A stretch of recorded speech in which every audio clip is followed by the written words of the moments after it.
Il est 7h47, Sud Radio vous explique, on revient sur les prix de grande consommation qui augmentent. On parle de l'énergie, de l'alimentation et des services. Pour en parler, Frédéric Farah, qui est économiste, membre du laboratoire phare à la Sorbonne et auteur du livre L'impuissance organisée à l'État de France, Fake State, HNO édition. Bonjour Frédéric Farah. Bonjour à vous. Merci d'avoir accepté notre invitation sur Sud Radio ce matin. Le pouvoir d'achat qui sera sans doute forcément l'un des thèmes majeurs de cette campagne présidentielle, avec ce chiffre, un Français sur deux qui estime que son pouvoir d'achat a baissé en 10 ans.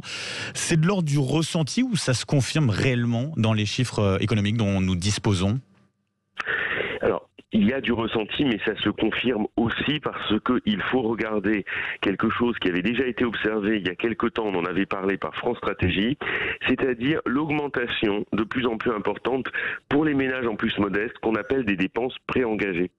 C'est-à-dire qu'en quelques mots, en fait, il y a, normalement, ce que vous avez, c'est votre revenu disponible, c'est-à-dire vous avez reçu des transferts sociaux pour certains, on a payé des impôts, des cotisations, et normalement, on a un revenu disponible.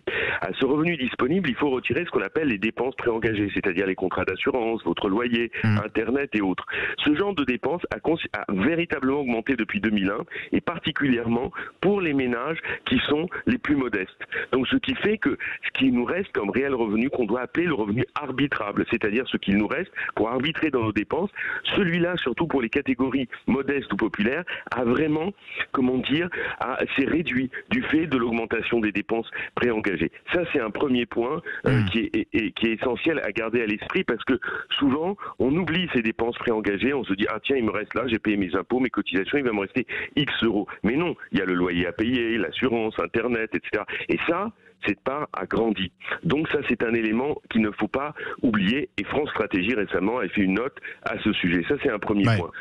Et ça, il faut le garder à l'esprit. Et d'autre part, pourquoi, effectivement, les gens le comprennent bien que leur pouvoir d'achat est touché, parce que, de manière récente, bien, on voit l'électricité qui augmente, on voit effectivement dans le domaine alimentaire le gaz, parce qu'aujourd'hui, il y a une tension très forte sur les matières premières. Par exemple, dans le cas de l'alimentaire, il y a eu ce qu'on appelle le problème du blé dur dans le monde, c'est-à-dire le blé dur qui va être à l'origine de ce qui va faire les pâtes qu'on va avoir. Et ben, il y a eu de mauvaises récoltes, ce qui fait que, par exemple, en France, en Italie, c'est pas impossible qu'à l'automne, il y a, alors tout va dépendre des comportements de la grande distribution, mais il risque d'y avoir des augmentations dans le domaine alimentaire, et ça aussi s'ajoutant à celle de l'énergie. Donc aujourd'hui, il y a une tension réelle sur le pouvoir d'achat, surtout sur les plus modestes, qui comprennent bien que leur fiche de paye risque d'être un petit peu pas suffisante pour faire face à ce qui nous arrive.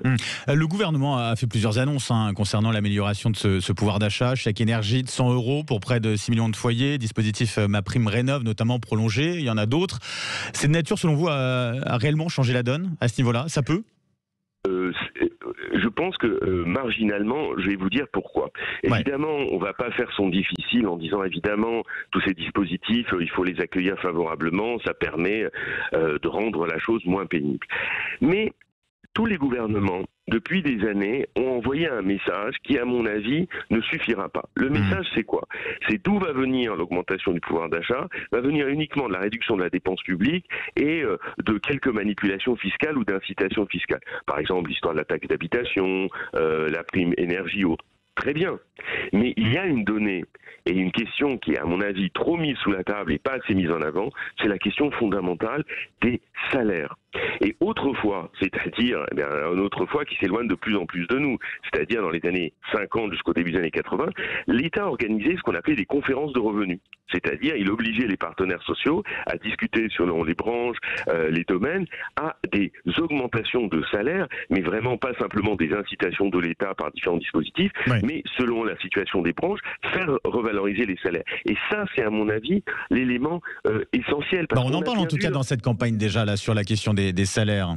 Que ce soit Xavier Bertrand, Arnaud Montebourg, Jean-Luc Mélenchon, il y a plein justement de candidats qui se positionnent là-dessus.